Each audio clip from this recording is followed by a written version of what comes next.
Time now for Coming In Hot with Brent Wallace and former Ottawa Senator Jason York.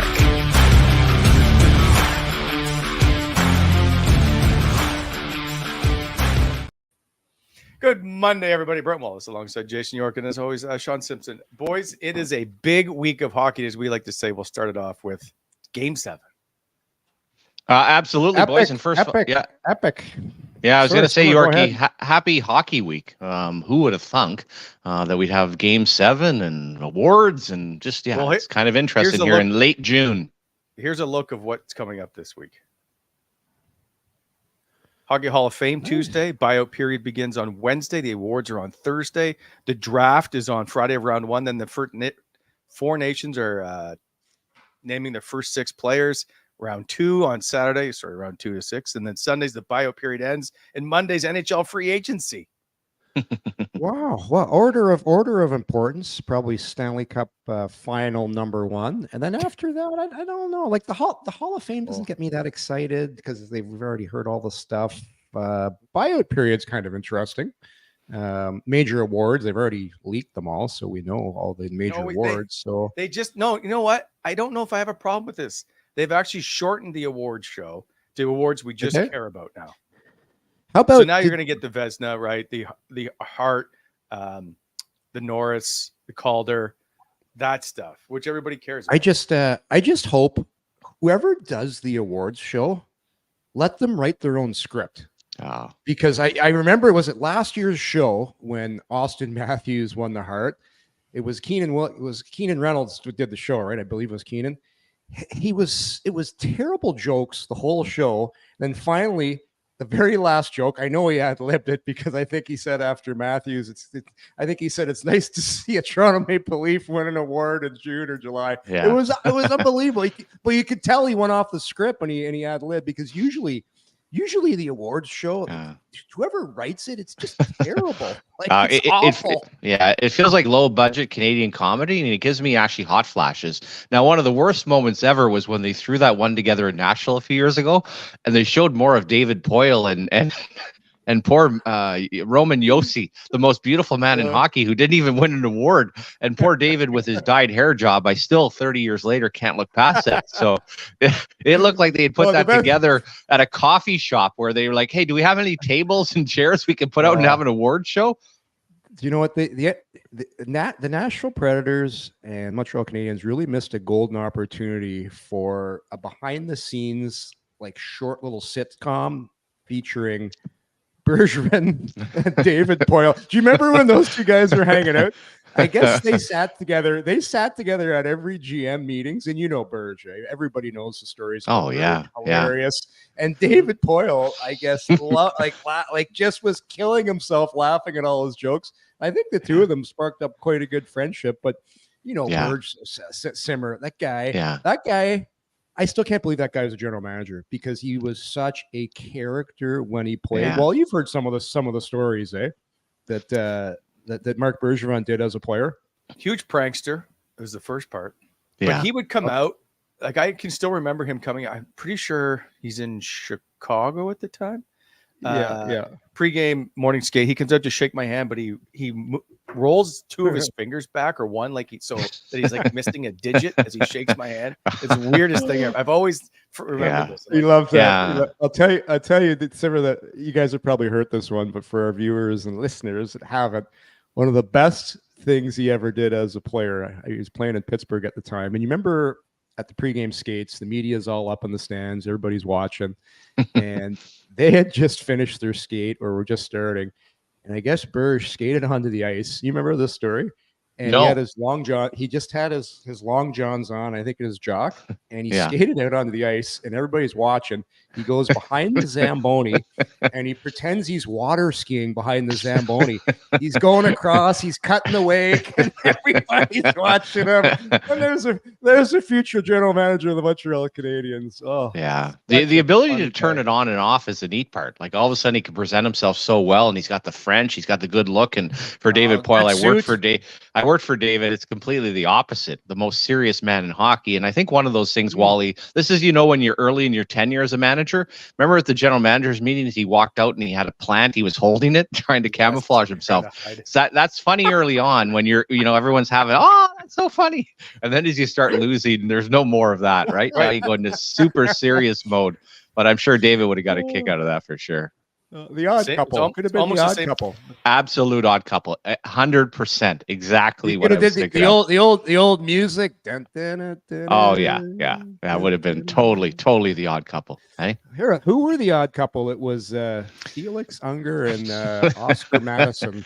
Well, there's an old school sitcom back when people used to watch television. Exactly. All right, can we move on? Sure. Because I got a feeling if I let this go, we're going to be into some 1960s MASH episode that I haven't seen. I was having flashbacks to Quincy, and I'll just leave it at that. And let's move on to actual hockey talk. Okay. I don't know why. All right. Let's get to Game 7, which is tonight, finally. The 1400th game, I think, of the NHL season all combined. They will wrap this thing up. So the last time was 2019. They had a Game 7, which was St. Louis, Boston. I was fortunate enough to be there on the ice for that one afterwards. It's pretty neat to see it come this way. We thought after Game 3, this isn't a very exciting Cup final. Mm-hmm. Where do you rank this final now? There's a lot of recency bias where they say, this is the greatest Stanley Cup final in history. Yeah. I'm not sure about that, but it is pretty good. I think it's right up. I think every game has been super exciting. You've had ups and downs. You've had we've been watching arguably one of the greatest performances in Stanley Cup history. I have no problem saying that, the way McDavid's put up the numbers and the stats to support it. Anytime you watch generational players and generational players are doing what generational players are supposed to do, it's pretty exciting. So I think this will go down as one of the best finals. Especially today's era, because we all talked about this. I mentioned this last week when we were talking, guys. I was really worried about how the NHL was trending, how it was going. It was just getting so soft, like the penalties, and they were taking away what the NHL playoffs is all about: physicality, battling for every inch of space on the ice. Now it's back to that, and to watch McDavid thrive in that type of environment is awesome to see. So I don't know, Simmer. I think it's been a great final. I've enjoyed it. I've watched every game, every minute, and I think it's been great theater. Yeah, again, I was trying to go back, guys, to kind of 80s, or I'll go back to 70s when I was a Montreal fan. I don't really have recollection of games. You remember back to Guy Lafleur and the big goal against the Boston Bruins. But for myself, for whatever reason, I've been completely drawn in. And I know that's not the case for everybody. I'm not buying the whole Canadian angle, boys. But when I look at the series and I thought, okay, I'm going to watch Game 4. This is interesting. If they win Game 5, I'll start to really buy in. And that's the feeling. And the build-up, and I got to be honest, we're actually having people over tonight, and I'm saying to Amir, when's the last time we did that for a hockey game? It feels like a build-up. It feels exciting. There's something there. Now, what you reference, Wally, is so true. And I think to Brett Hull and Gloria and the crazy year the St. Louis Blues had, if you don't win Game 7, it doesn't mean anything. We don't get Brett Hull singing hammered. It doesn't mean anything. Nobody cares that you were in last place and you had a bender in Philly. And for the Edmonton Oilers, quite simply, to go into the record books and for this to be a storybook ending, they have to win tonight. Otherwise, it's just, Florida kind of hung around. They end up winning in Game 7. But if they do this, it's right up there. And I'll go back kind of my kid moments. I'll go back to Michael Jordan, guys. And I don't know why that's for me, but I think back to the series against Cleveland. You think of the stuff he did. And him and Gretzky felt like every time there was a big moment, they delivered when it was on national TV. And that's kind of the opportunity for Connor McDavid. Hey, he'll be a Hall of Famer. He's a star player. But this, to me, will write history. Now, just quickly on the reverse side, unfortunately for Paul Maurice, and Mo's had a long career, this will be a career-defining moment that he may never get from underneath of, in that he's been okay in the playoffs. And now he's had back-to-back runs, Wally. If he loses tonight, you're in the history books. And that's never going away. And unfortunately, I think it'll be career-defining for Paul. Yeah. Okay, but hold on a sec, though. Yeah. Career defining in what way? That he couldn't get it done? Like, if you have a chance that Paul Maurice is available as a coach next year, everybody is going to want to have him as a coach. Like, I know you can't, but it just seems to me that he's still a highly touted, a highly respected, and extremely good coach. I don't Yeah. know that this defines his career. Brian Murray never won a Stanley Cup. Yeah. And he was, what is he, 6th overall in wins? Or I think he's in Brian, the top but 10 Brian, games but, coached. but Brian transitioned and became a general manager pretty quickly. Like, you remember Brian Murray to me more of the GM than I do the coach. At least I do. He's coached a ton of games. I know he has, but I kind of agree with Simmer on this, and I love Paul Maurice. I've known him since I've been 18 years old. So, he's one of the biggest reasons I made the NHL. I love this guy. I just he goes in. I think I saw a stat of the coaches that have all coached as many games as Mo has. Everybody's got a Stanley Cup but him. So that's a pretty tough pill to swallow. And unfortunately, it is a defining moment. Same thing with Bobrovsky. If Bobrovsky doesn't get this done, his whole narrative is this guy's a losing goaltender. He couldn't do it. He couldn't do it when it mattered the most. He couldn't get it done. And he won't. I think if he wins tonight, Bobrovsky's probably a Hall of Fame goaltender. If he doesn't got a chance because he's had too many ups and downs. But boy, it's a lot on the line, and it's people might say it's unfair, but it's pro sports. This is when you have to deliver. How about Matthew Tkachuk? You got the villain. Like, we don't have a lot of villains left in today's game, right, guys? There's not a lot of guys, like not a lot of villains. He's got a chance to play the villain role, take that cup away from Canada, take it away from Connor. He's been punching guys in the head. He's been getting away with stuff. So this is going to be great drama tonight. We're doing the same. I'm going over to a friend's house tonight. We're having a big party. We're all going to watch it together. I can't remember the last time in June we've been excited to watch two teams. You don't really care about either team, but hey, we're getting together to watch the game. No, and Monday night's almost perfect. I'm not saying it's Super Bowl Sunday, Wally, but it's almost like when the NCAA, when it was real big, you'd go on a Monday night, you'd watch it. Now, to your point, Wally, I totally agree. I'm not saying he wouldn't get another job, but this was a threshold. I'll say Barry Trotz. Barry had to cross through and win a cup with Washington, or he was in Brian Murray territory. There's a reason why, and I think if Brian had won a cup, he might have been in the Hockey Hall of Fame.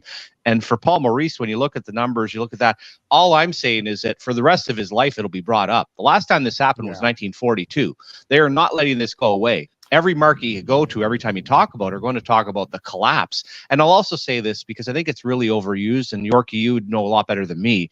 There are times you lose things in life where people say, oh, it's going to be a tough summer for the players. And the players are already out golfing. The family's on vacation. They couldn't care less.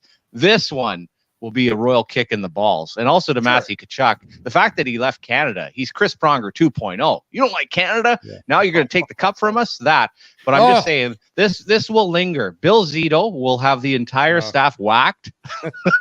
And I'm glad that the cameras have caught on to him because he can't hide what's going on in his brain. His expressions are priceless, Wally. So, like I said, it sets up to me. I agree everything.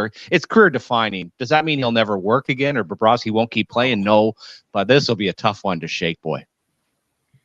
Fair enough. It's gonna linger a long time. Man, it'll sting for sure.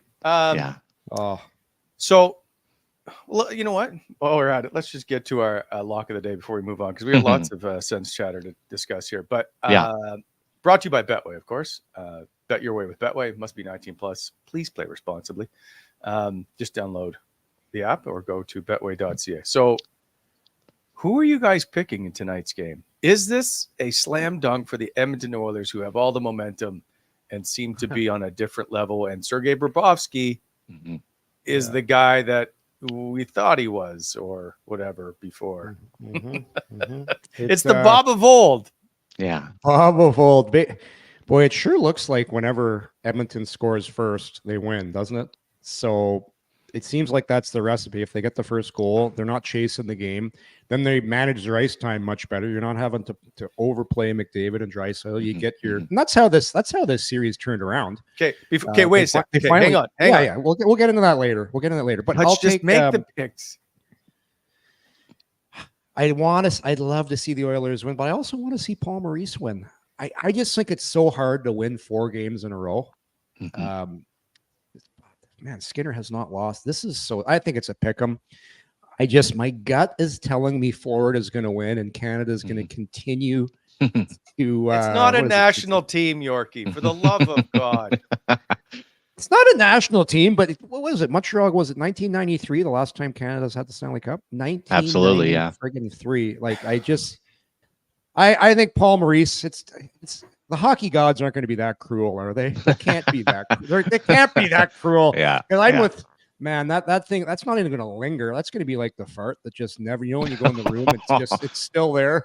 No, it's a shart. It's a shart. I told you I'm taking full, even though I don't trust Bobrovsky, I think he's lost it. Something tells me that Florida's going to win this game. Yeah, I'm going absolute pick 'em, Wally, but here's what I'm going to say, and I'm trying to be logical. Skinner right now, when I watched him in warm-up the other day, walking the line, Ron Hextall-esque and staring down the Florida Panthers, I was like, wow, like that's mojo. I would be in the crease literally just shaking. And from Bobrovsky's standpoint, I love some of the stuff that goaltenders put out there, talking about him closing on people, not playing quite the same. When you get into some of the technical stuff, Bobrovsky didn't show up for practice yesterday. I don't know. Is he pulling a long-time bender? They tell him to stay away. Simple fact is he has come apart. I have no idea what to expect from him. So Skinner, to me, has the edge. Edmonton has the edge. And here's the part of, and this is why I'll say the Edmonton Oilers will win. Matthew Tkachuk has gone into full Washington Capitals handbook back in the day of everything's fine. Or I'll go with the Iraqi foreign minister when they were under attack. Oh, no, we're good. We're good. Nobody's at the airport. Everything's fine. Oh, I was smiling all day. We're so excited to be in this spot. He's going into the bullshit handbook. And what is happening here, you try to create fake energy. And I've been around David Poile, and this is a sad part. I don't know how it's going with Bill Zito, but I remember one of our times we were up 3-1 against Pittsburgh guys. Jim Schoenfeld asked David Poile not to come for Game 7 in Pittsburgh because he got on the plane and it looked like he was dead. Bill Zito's energy right now, I don't know how he's transferring it, but the assholes, the sphincters are tight. They're tight on Florida. So right now, Florida's against the wall. Edmonton scores early. Edmonton's going to win. And I hate to say it, Wally, I almost feel like who scores first wins the game tonight. Yeah. And I'm taking Oilers. If I was the Florida Panthers, I would be telling the ice guy right now, make this ice as shitty as possible. We want it nice and bouncy. Let's take this game into the back alley. Yeah. We don't want Connor wheeling and dealing. No. That's the old school with Brian Kilray with the 67s. You turn that ice plant right off. Just shut her down. I don't care. I don't care if we're skating in water here. I don't care if there's sparks coming. You turn that bad boy right off. Oh yeah. And then again, like Game 7, how much are the refs going to want to have a, to me, the more they let go, the better for Florida. The worse the ice, the better for Florida. Yep. Those things, and the ice should be pretty bad. It's Florida. It's freaking humid as hell right there. It's not good to begin with. It's going to be packed in there. So this is a total pick 'em. Yeah. Skinner's been great. He's been awesome. I still don't trust him. Yeah. I don't disagree. Here's the other thing I'll go reference points back to, guys. And I became a bandwagon Red Sox fan in 2004 because we had moved to Rhode Island, and it was like, well, I'm not really a baseball guy. I'll follow it. When you go back and watch the series against the Yankees and understand from Game 4, Wally, with Dave Roberts, pinch runner, Mariano Rivera in, all the things that had to go right in that entire series, now including winning a blowout crazy Game 7, running away. But when I go back to every game that's happened here, from shorthanded goals to Connor McDavid to Skinner to the offside call the other night that was so pivotal in the momentum of that hockey game, everything is transferred and made for this story back ending for the Edmonton Oilers. But having said that, it could all end tonight. But it feels like, and that thing there that happened the other night, the balls to have that call, make that call, and to turn that 10 seconds, because all of a sudden you're like, what happened? That was monumental to me in the hockey game. Skinner saves, McDavid goals, Connor Brown shorthanded. It feels like exactly the 2004 Red Sox, and that's why I'm going with Edmonton. But to your point, Yorkie, am I shocked if all of a sudden the Florida Panthers find a way to win tonight? No, but I really believe first goal wins. The team that scores first in the Stanley Cup final in Game 7 has a 12-5 record all time. Yep. Yeah. There you go. Well, when the Blues played Boston, that game there, it felt like when the Blues got up, just run the clock. And that was a different time where, and to your point, Yorkie, about the hockey, the credit I give, we always say that the first round is the best round. Somehow the NHL the last couple of years, the athletes have had the ability to elevate where the pace and the hockey is still outstanding. I don't know how they do it after playing 100 games in a regular season, but it has really been good. And when you go back to that game there, that big defense of St. Louis, it was almost like Boston knew, you know what, we got no chance. I don't think that's going to happen because unfortunately, anytime Darnell Nurse or Cody Ceci step on the ice, and I don't want to get on them, there's an opportunity for something bad to happen. So I don't feel like either team's going to lock it down tonight either, having said that. Yeah. Do you know who's looked? Because he was a great story last year's playoffs, but making a lot of mistakes Florida-wise. Brandon Montour. Yeah.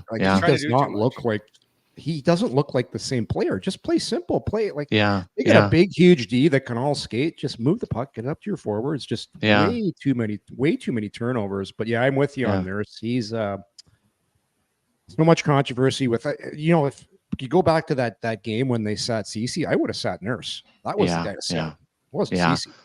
No, and it's amazing to see them back. And for Nurse, there was that situation in the third period, guys. Quite simply, puck possession turns it over. On Montour, great point, Yorkie. I'll say this. It's almost a little bit like what's happened to Nurse, where Ekholm and Bouchard have come along.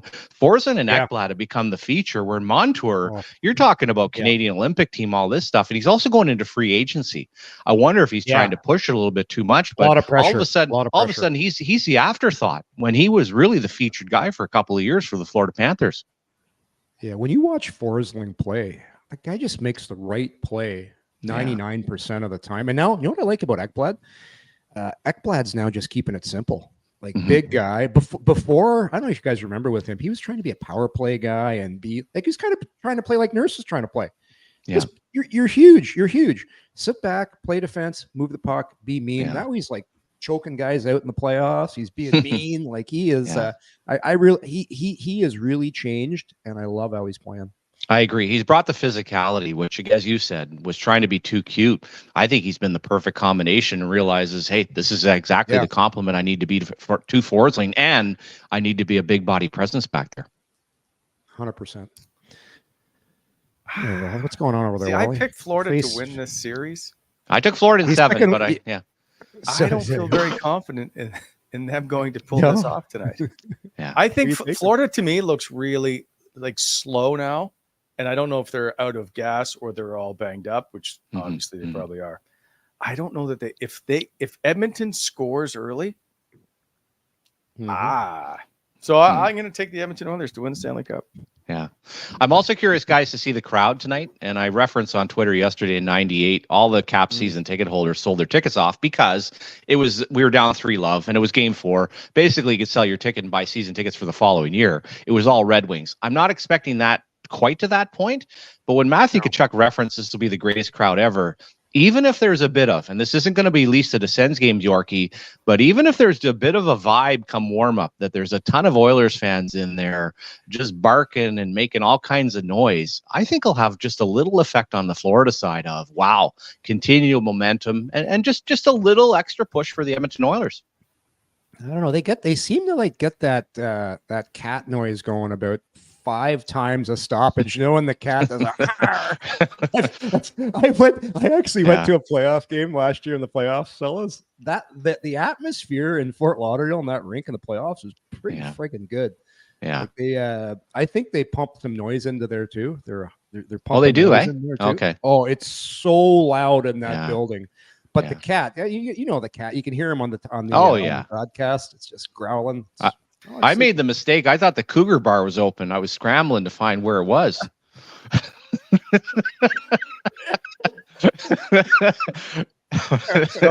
Hey, it is South Florida. Come on, guys.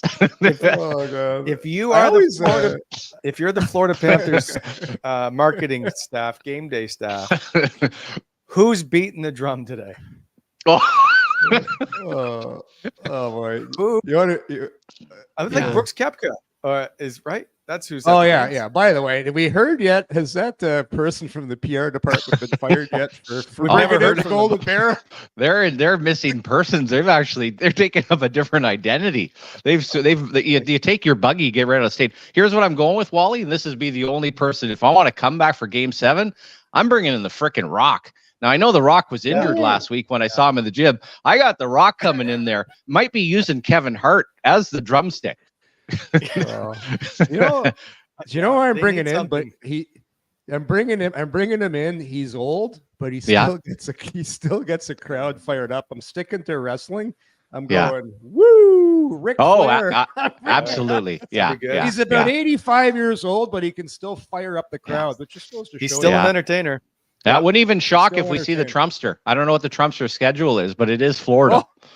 We should bring in. They should bring in the. Remember they had the senator at center ice for Ottawa, and he was reading off his arm the things he had to say at opening night. To the city of Ottawa. How are you doing? Yeah, and Yorkie can speak to this. When players and you went through it with the Ducks, I'm sure a lot. When you start to get hot flashes with stuff that the PR department has come up with or the marketing department as a player, and I remember Willie used to tell me how they wanted you guys in parades all the time in Anaheim, and just how embarrassed. And Willie's like, you can't do that. And they're like, what do you mean? It'll be so exciting. All right, so Yorkie, I cut you off earlier to get to the block of the day, but I will get back to your ice time discussion. Yeah. It was I just noticed with Edmonton, and I found they were really guilty of this early in the series. It's so easy if you're a coach because you can just keep overplaying your best players. And if you lose, you say, well, it was my player's fault. My best players didn't play. But if you look at all those games Edmonton lost, and I went through all the game sheets, and Simmer and I were talking about this, it's a little bit skewed because of power play time. And Edmonton is the only team in the NHL that lets their full top unit stay on for the entire 2 minutes. It's crazy. It's absolutely crazy. But the last 3 games Edmonton has won, McDavid and Draisaitl, both under a minute, which is, people would say, well, that's still pretty long, but all 3 games they lost, ice time over a minute. And that includes, that's your average shift length with power play, everything included. But here's the thing, people will say, well, they stay on for the power play. The power play, you got to think of it this way. If you stay on for the full 2 minutes of a power play, the very next guys that go on the ice have been sitting there for the full 2 minutes. And then the group after them has been sitting for 4. And it's a domino effect. And that's how you get your bench out of rhythm.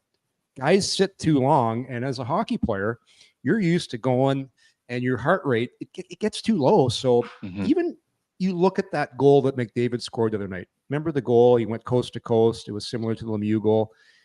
I couldn't believe it because it was the end of a minute, 50-second shift. Florida scored right after that. Immediately after that play, they scored about 14 seconds later because it affects your whole bench and it gets guys out of rhythm. So I think there's something to that. McDavid, I still can't believe he can stay on the ice that long, but hey, he's Connor McDavid. But that's the thing with scoring first. You don't have to chase the game. Don't have to overplay your big guys.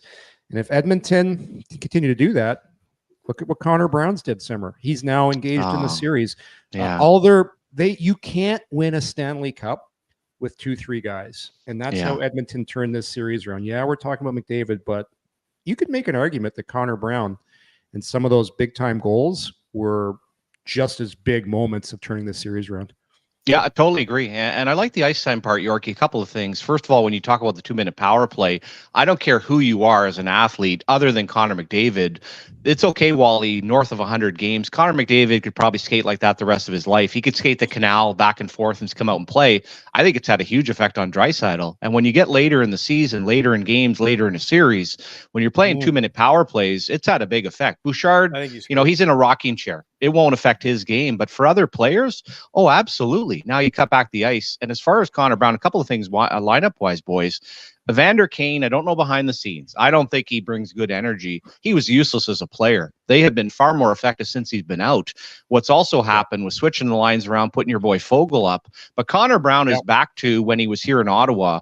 The anticipation and that first step, he's got the penalty killers shit in their pants. Like they're so nervous now. His anticipation of intercepting passes takes you to another level, Wally. And I totally agree.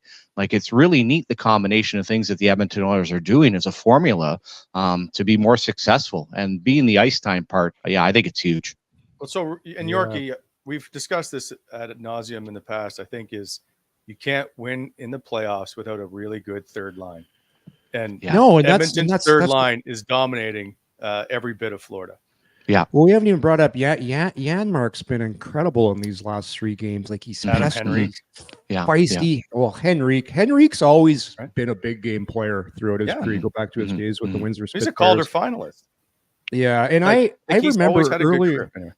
Yeah, they scratched Fogle earlier on in the playoffs when Kane was playing. And to your point, Simmer, I like Kane, but it's kind of inconsistent. Now you've empowered Fogle, you've given him a meeting, you've shown confidence, and guess what? He's repaying you for it. He's getting big goals, he's skating hard, he's contributing. He's a team guy. And that's to me, McDavid, for sure, biggest reason. But Edmonton has now empowered their third line, and that's why they're back in this series. And it's also what they've never had, guys. And it's also to that group. They're good hockey players, and they're also strong in the puck. One thing I love seeing enter in the zone with all 3 of those guys is their ability on the forecheck to not just be running around. Activity versus achievement. They're actually setting a tone either with the puck or without the puck of establishing themselves and all of a sudden putting pressure on Florida. And go back historically. Go back to the Bobby Holeek line with Peluso and McKay. Go back to McCarty, Draper, and Maltby, what they did for Detroit. As you said, every team, you go back to, and I think it was a 4th line for St. Louis that just kicked the crap out of everybody. And that was the weirdest group that led by Steen. Was it Steen, Sundblad, and Barbashev? I mean, they just absolutely gave it to the Boston Bruins. So that to me has been a game changer for Edmonton, not only in the series, Wally, but something they've never had in the past. They never had any depth because they haven't drafted very well. That third line. Yeah, let's just say that third line of Ullmark, Brown, and Henrique have 4 goals in the last 3 games. Yeah. Incredible.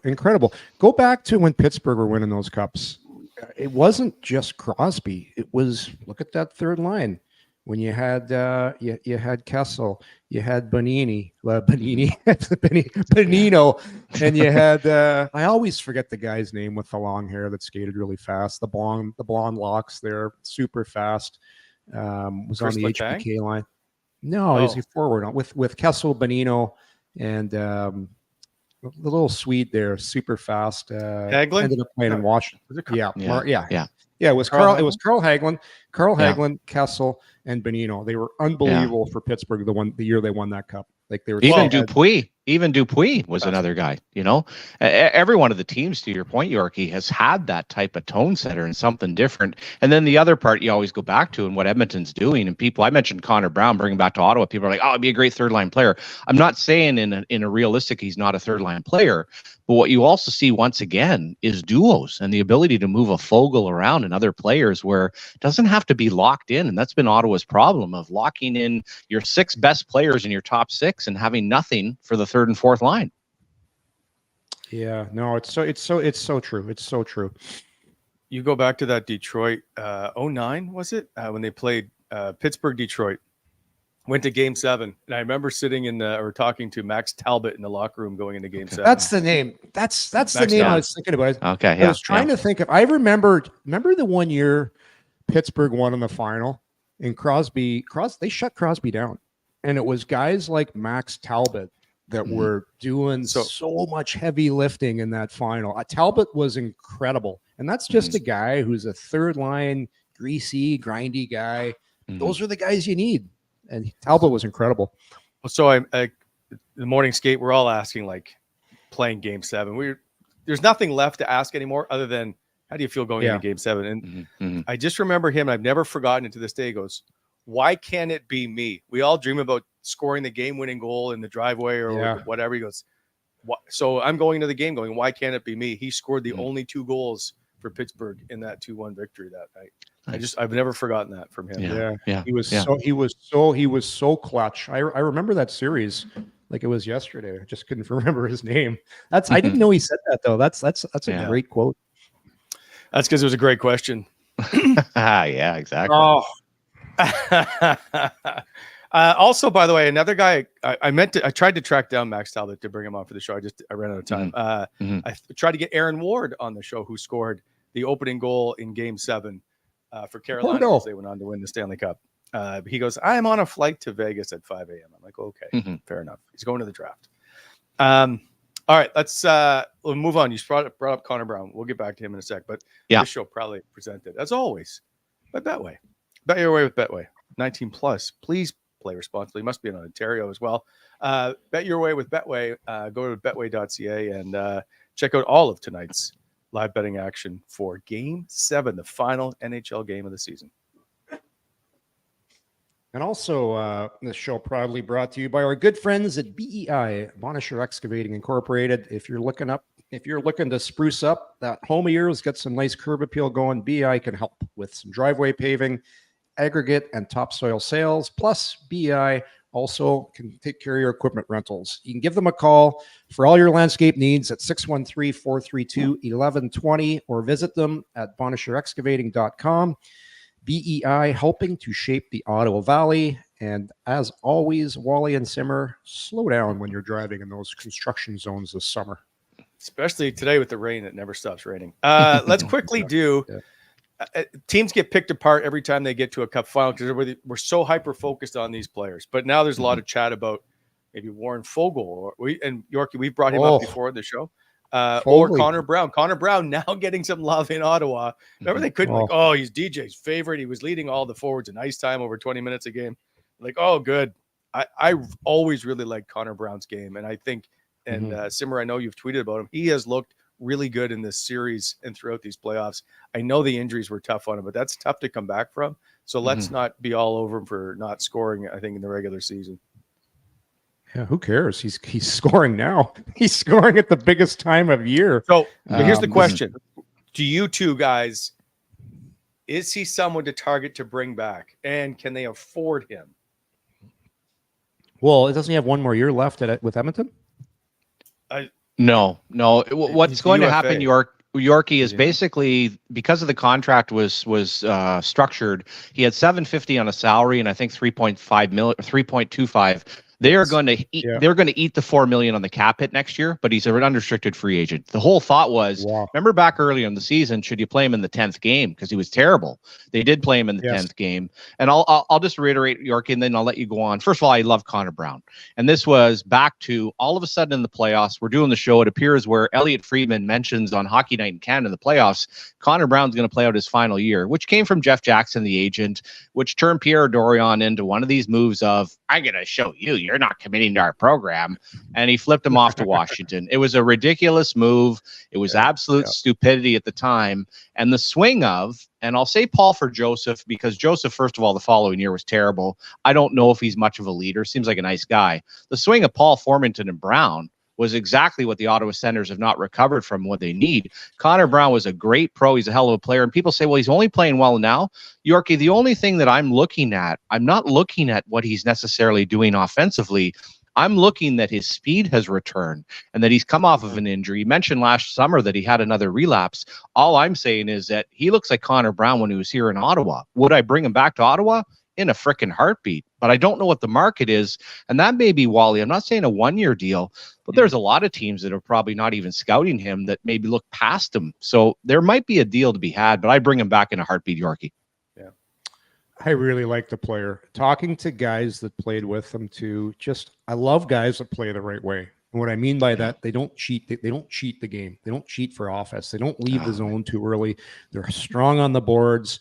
They win foot races. They're on top of pucks. These are exactly the types of players that the Ottawa Senators need if they want to take the next step. There's a bunch of different guys.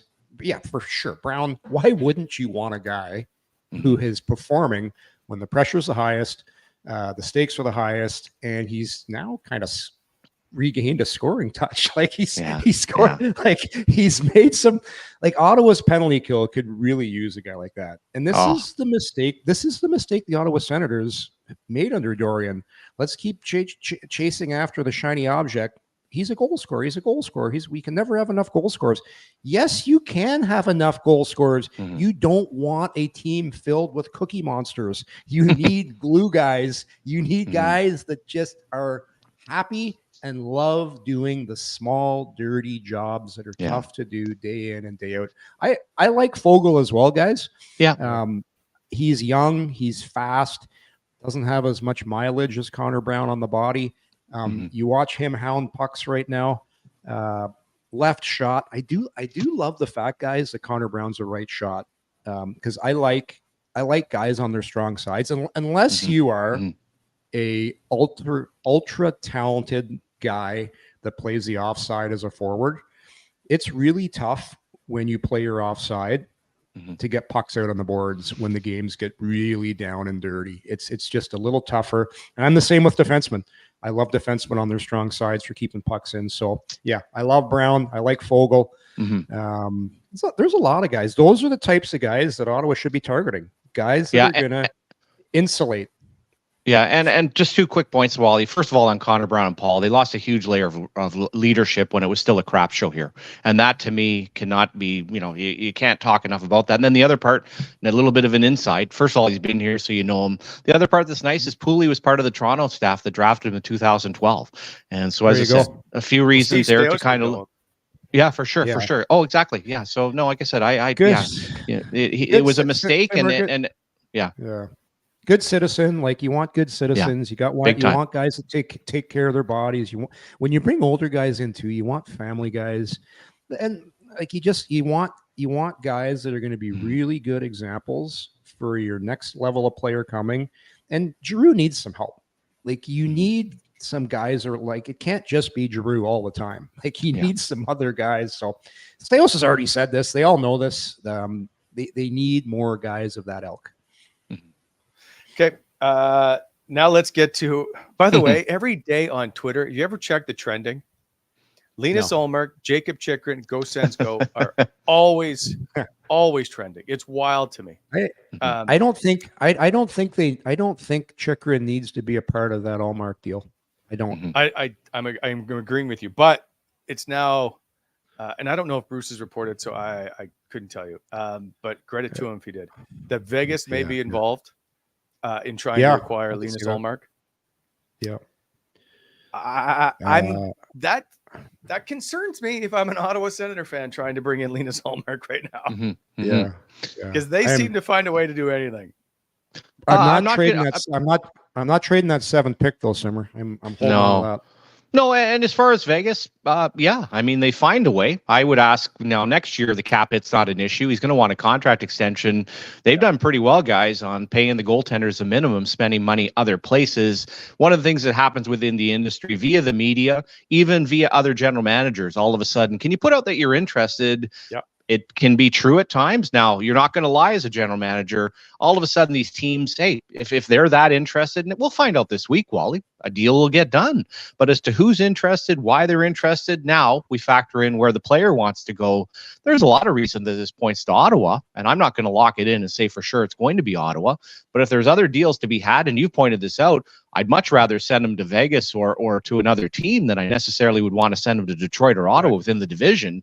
And as far as the trade itself, I don't know what Boston wants. The 25th pick overall historically would tell you would be more than enough to do a trade like this. Do you pay a bit of a premium to bring him into the division? I'm not sure. But if Steve Staios wins this one in a sense, guys, where he plays the patience game, which I think that's what he's playing right now, we'll be like, wow, that was unbelievable. Now, if it goes the other way and Ullmark goes to Vegas, we're going to be all over Mr. Staios. But for what's happening right now, this is where you need the intel. And you need to know, okay, if there's other teams involved, why haven't you made the trade? But of course, this is a huge week for it. So let's see how it plays out.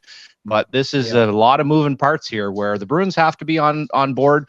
The team that's acquiring has to be on board. And by all accounts, the player who has to verbally and can't sign a contract extension until July 1st, there's a bit of finagling going on there to try to get a structure and something in place of a verbal commitment, which can also be a little bit tricky. Yeah. Well, do you know what I find interesting, Simmer, when we're talking about extensions, which we hear all the time in this Ullmark chatter? Yeah. Is that we kept being told that we couldn't negotiate with Eric DeBrincat over an extension. We back. Which is, right? Don't bring the cat up again. It's just like beating it to death. We'll just say Alex. That whole nonsense of we couldn't negotiate an extension just isn't reality. You can have conversations with agents. Well, of course he can. But the other one, when you call the agent and the agent tells you don't talk to the player and I don't want to talk to you, that's probably a bit of a red flag not to trade for the player. And when the agent also calls and says, "Do you realize that when you qualify my player for $9 million next year, that's all I have to do to go to unrestricted free agency?" That's again, let's leave the cat out of this whole conversation. That's what made this even more ridiculous. Now, Ullmark also has $1 million signing bonus July 1st, which I don't think is a big deal, guys. The salary next year is 4.5, which is favorable. But no, the NHL doesn't care, especially when you're negotiating with your own players, Wally, on extensions. You just can't put anything to paper before July 1st. That's all. Think about this for a second, fellas. Watching the NHL playoffs right now and what's going on, how everyone's talking big bodies, you got to play inside the dots. You got to, you look at all the top players in the league who are having success. Imagine right now if the cat is locked up in an average salary over $9 million for 7 years, and you're the Ottawa Senators, my chances for the future of winning a Stanley Cup. Think about how crazy that is. You traded for a guy, and I don't want to shit on the cat because he's a really good player. Yeah. You don't build your team around 5'7" wingers. Yeah. You don't. You don't. It's just it's complete stupidity. It's just. Then you factor in, unfortunately, guys, Norris's situation at $8 million. Now, you're talking about $17 million of complete unknowns. You build down the middle, center ice, defense, and goaltending. Pretty simple way to build teams. Now, I'll say for Edmonton, and this is what we also analyze every year, when you go through their defense, and now Skinner, I'm going to give credit to because he has evolved. It kind of throws a theory out the window that you have to have a really good defense to win a Stanley Cup. But I guess if you have the best player in the world and one of the best in the history of hockey, that's also a factor. I'll say this about Edmonton's D, though, and we talked about this last week. They're really big. Yeah. The one thing I'll give their D credit for, they block a lot of shots. If you watch in games right now, there's not a lot of secondary opportunities that get through. Nurse has his flaws. I'll give him a credit. He can block shots pretty good. Cece's a great shot blocker. They're all big. They're all long. And like you said, that is what the NHL is now. Long D that can skate. What did Luke Richardson say when we had him on, Wally? When they're having their meetings with their scouting staff? Number one need that we're addressing for our D, big, long, can skate and defend. Yeah. And one of the big switches they made was Desharnais certainly brings that, but he's not a very good player. Putting Broberg in as somebody that can actually make a first pass was one of those key changes that you make as they've kind of shuffled their D around. And you're right to the size, to the shot blocking. And just a quick note, and I threw out, that's where a guy like Eric Branson, unfortunately, at $2 million, he should be making $700,000 as a spare part on lesser teams. Teams just look at this and, hey, if you're not 6'2", well, you better be running my power play and you better be playing in the top spot. And even at that, I don't know if it's going to end up working. Broberg is 6'4". He doesn't look 6'4", does he? He's 6'4". Yeah, it's the game is all teams now. They're putting four forwards on the power play. So usually that other spot went to your small little puck moving D, and we can afford to have our little small guy because he plays our power play. Well, no, he doesn't because you got 4 forwards on both units. No, one of the keys to Colorado winning the Cup, guys, was when Girard got hurt. There's no doubt. The previous year against Vegas, they got run out of the building. When they took his smaller stature out, they were a better hockey team for it. Well, look what happened this year when he was healthy. Yeah, they lost. By the way, and it's not his fault. No. It's just every time you're a forward and you roll over the boards, that's 45 seconds where the guy can't play hard on you. Just can't. He's gonna have a good stick. He's gonna be good, but it's almost like a free pass for that shift. Yeah. Buyout period starts 48 hours after the cup is awarded, which leads us into a couple of things. Do we expect Travis Hamonic bought out? That would seem like the easy one. People seem to think that Korpisalo gets bought out, and I still don't think he does. And if anything, Montreal carried 3 goaltenders last year for a while until they ended up trading them.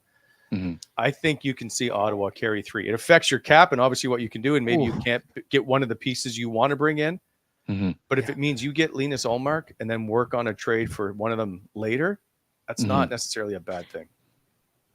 Yeah, not a bad thing. Imagine starting the season off with 3 goalies similar every day at practice. Well, there's all kinds of problems with it, but if it means the only way for you right now to make that, you suck it up. Forsberg, You make it happen, right? And it also would not be hard to waive Korpisalo to start the year in a sense of if you're really worried about that. Here's a bunch of different ways this could end up going, boys. First of all, Forsberg would be a perfect fit for Swayman as a backup. So is he included in the trade? That's a possibility. Would I look at this from an Ottawa perspective? If I knew I had Ullmark locked in at 4.5 next year, would I buy out Korpisalo in a heartbeat? So that's the way I'd end up resolving it. But to your point, Wally, yeah, I could see that being a possibility. There's lots of people think better team, Korpisalo might be better. I don't want to spend that kind of dough on 3 goaltenders going into the year. I got to make plans for uncertainty about Norris and his $8 million. Other things I want to do, including signing a Shane Pinto.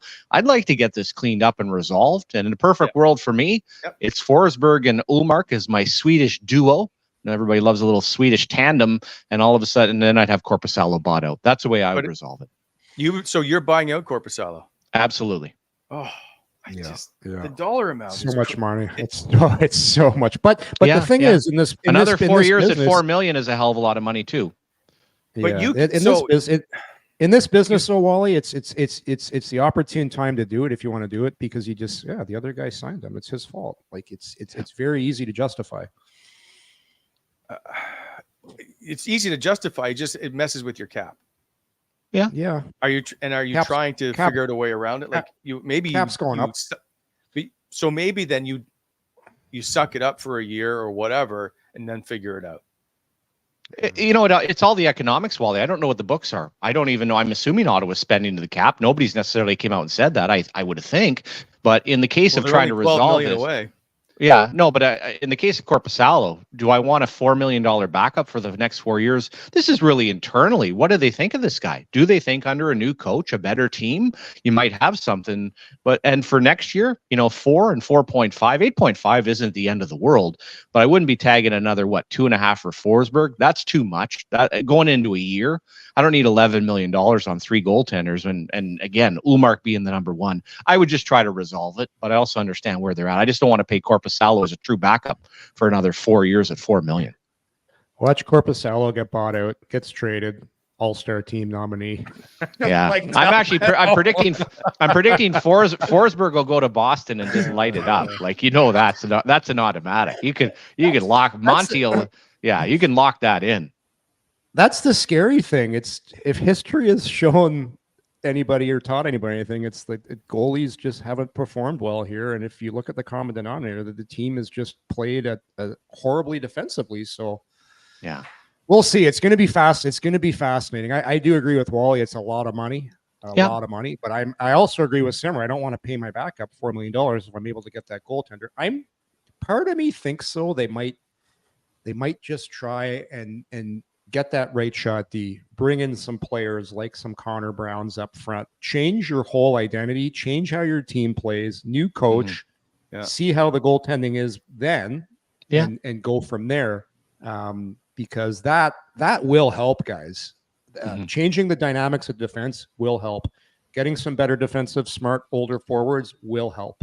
Yeah, I also saw where Korpisalo's playing in a softball league in Finland, learning how to catch. So those are positive as well, working on his game. Is he on the first base? Well, the Finnish league, you have to have a shot every base you reach. There's actually a station for a drink for a kaparoshka, one of my favorite drinks of all time. What's a kaparoshka? It's actually a Brazilian drink. Glenn Helen and I thought it was from Finland. It's quite simply vodka, ice, and sugar. One of the greatest things that's ever made.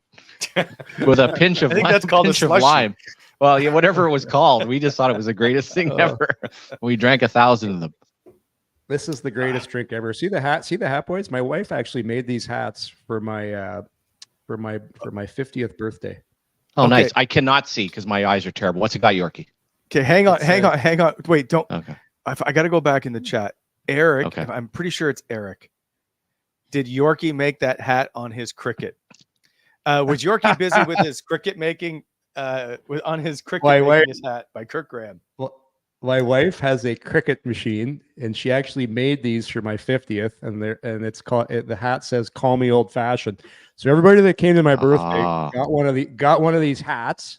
Actually gave one because when I go out, I sometimes go to Churchill's here in Westboro, and my good buddy Jordan, the bartender, said, "I love that hat. I love that hat." So he's got one as well. I think it's got some legs here, boys. I think we might have a little bit of an opportunity to market these bad boys.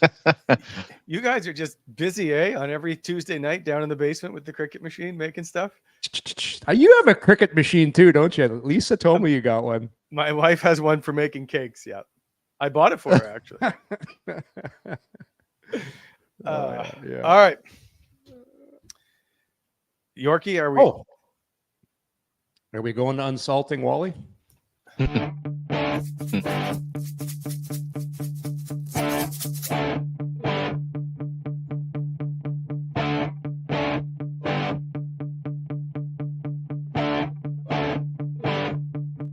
About teach him about other things besides sitting in his basement making cakes with Lisa, eating burnt toast, having well done steaks. Get a little bit of pop culture. I got to enrich you with some pop culture. Simmer and I last week were talking about a great Western film, by the name of Tombstone. Tombstone is in my top 5 movies all time that I've ever seen. Love it. It features Kurt Russell as the main character in the movie. Why? Have you seen Tombstone, Wally? Yes, but I don't remember it. It's just a country. Okay, well, Western, listen. For all our listeners and viewers have seen Tombstone. It came out in December of 1993. Kurt Russell was Wyatt Earp. Val Kilmer was in that movie, and also Sam Elliott. Every single Western, I think, Simmer has Sam Elliott in there. He's always in there. And Bill Paxton, who was in Twister, also was in that movie. So here's today's question. We all know that Kurt Russell plays. Stop Googling. I see you looking at the. No. Is the Sam Elliott guy? Is he also in Roadhouse? No, the Roadhouse. The TV show Kevin with Costner. Kevin Costner, right? Tombstone. Yeah. No, Sam Elliott's the coolest. He's the coolest man on the planet, Wally. All he has to do is flip back his hair. You're thinking Kevin Costner, but no. Sam Elliott's like there's the old cowboy. Never mind. Anyway. He is the old cowboy in that movie with the show with Kevin Costner. By the way, when is that coming back on? They've stopped showing because they had a prequel to it as well. Yeah, Yellowstone. They did the prequel. Yeah. They didn't show that. But anyhow, here's today's Here's today's unsalting Wally. He's just grinding out for more cash. All right, go ahead, Yorkie. Of course he is. So here's today's question. We all know Russell. Kurt Russell played the role of Wyatt Earp. Now, Wally, I want you to name that drunken gunslinger character who Val Kilmer played in the movie. And it's going to be multiple choice. It's multiple choice. I'm going to give you 3 options. Kilmer played the role of Doc Smiles, Doc Emmerich, Doc Quickdraw, or Doc Holliday. Which Doc was Val Kilmer? So Eric in the chat has already ruined it. Eric, come on, quit ruining it. Doc Holliday. Well, I knew somebody in the chat would ruin it. So the bonus question for this, Simmer, is the epic scene in this movie is when Kilmer goes to a gunfight to face off against Johnny Ringo. Name the famous line that he says to Johnny Ringo as they meet below that tree for the gunfight. I got nothing. The only thing I was saying the other day is that Stuart Skinner could end up being in that movie and playing it. But no, unfortunately, I got nothing. What do you got, Wally? I just want to take time to point out that the viewership of our 65 and plus group has shot up greatly since Yorkie has brought up these stupid questions. This is one of the greatest. Everybody knows this line. Kilmer plays Doc Holliday, and he's there to Johnny Ringo, and he's like, "I'm your Huckleberry." That was everybody knows that, for God's sake. Okay. And also in the movie, he didn't say a lot, right? He was in incredible pain all the time, and he pulled. And that was the time when this was all. Was it Young Guns as well? Emilio Estevez. Everyone was pulling out a country western movie back at the time. They had a little Bon Jovi going, eh? Oh yeah, yeah. Wyatt Earp was another, right? They had that movie out. Yorkie, I just don't sit and remember the movie. I just watch it.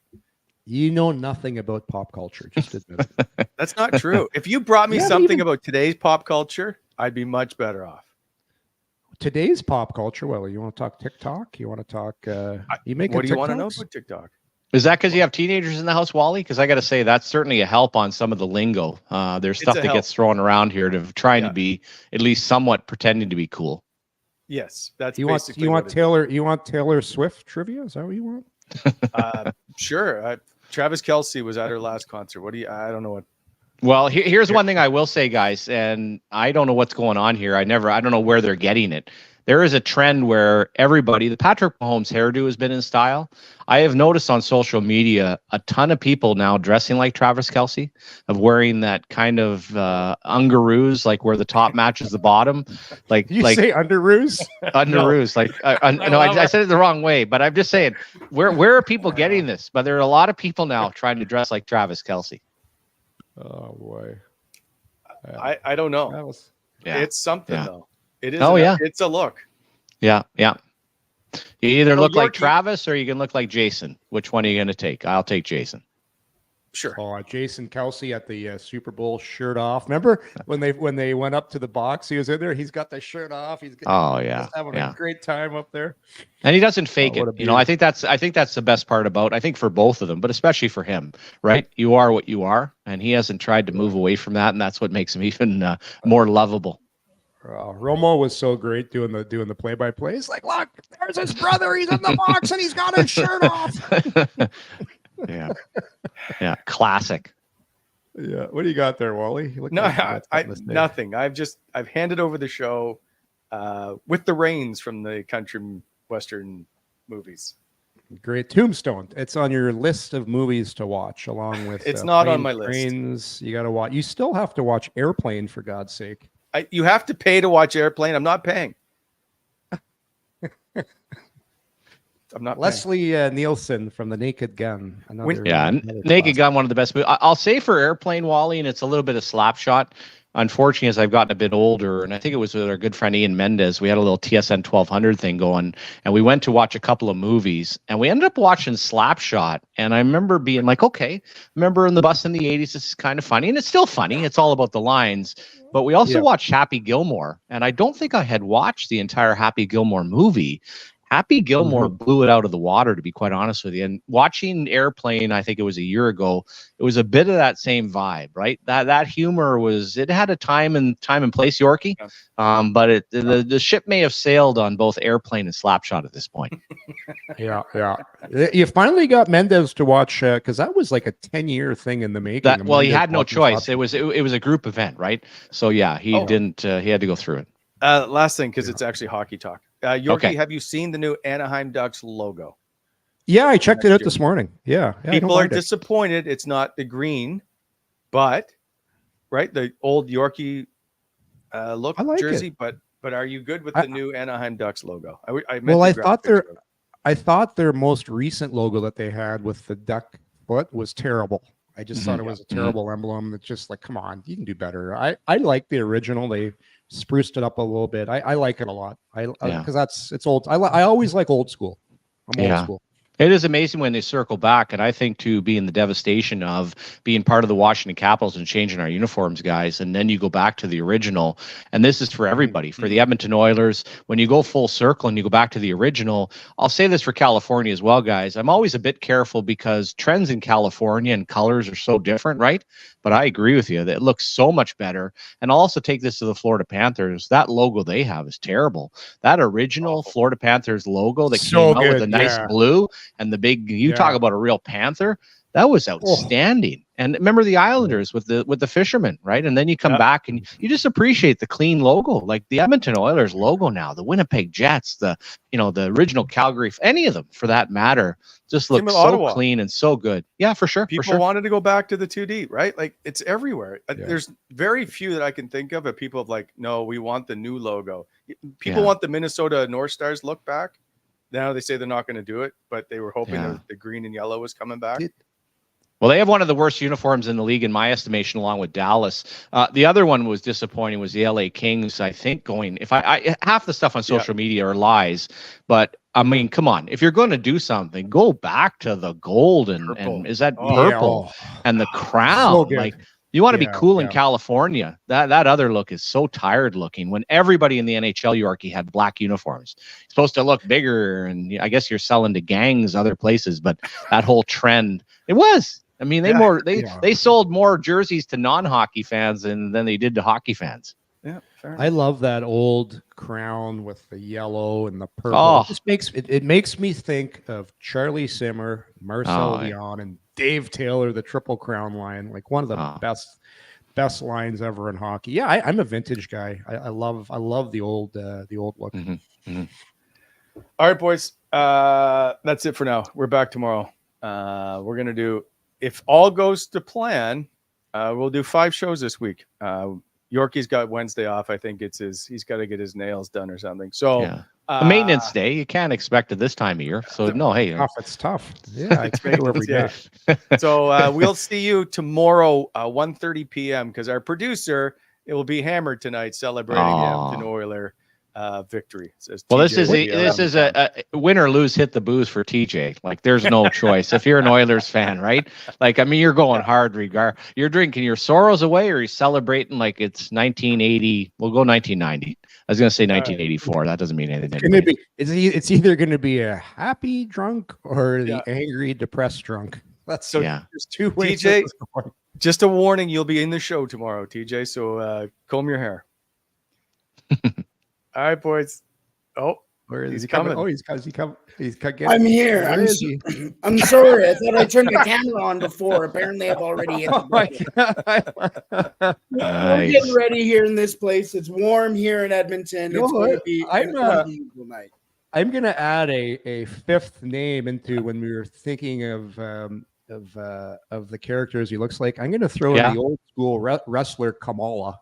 Kamala. Absolutely. Yeah. You could even fire in. You could fire in a DNA test and find out when he was in Edmonton last. I'll just shave all my hair off, and then I'll probably look a little. It's either him or Umaga too. I can get both. Yeah. Hey, I want you to come with the shades tomorrow, TJ. No matter what, you're going to be hungover, so shades are acceptable. Where are you watching the game tonight? Where are you watching the game? We have a watch party at Greta tonight here in downtown Edmonton. Last game was absolutely unbelievable.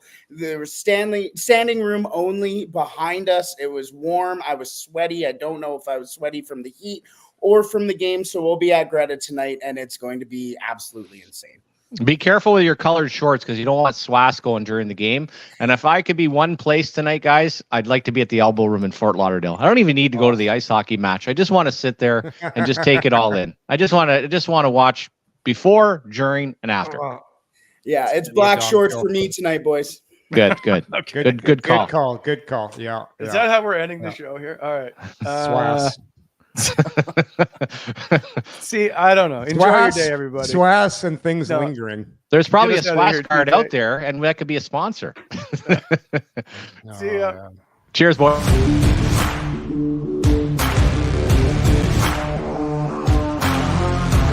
Thanks for tuning in to Coming In Hot. If you enjoyed the show, hit that like button and be sure to subscribe to never miss an episode.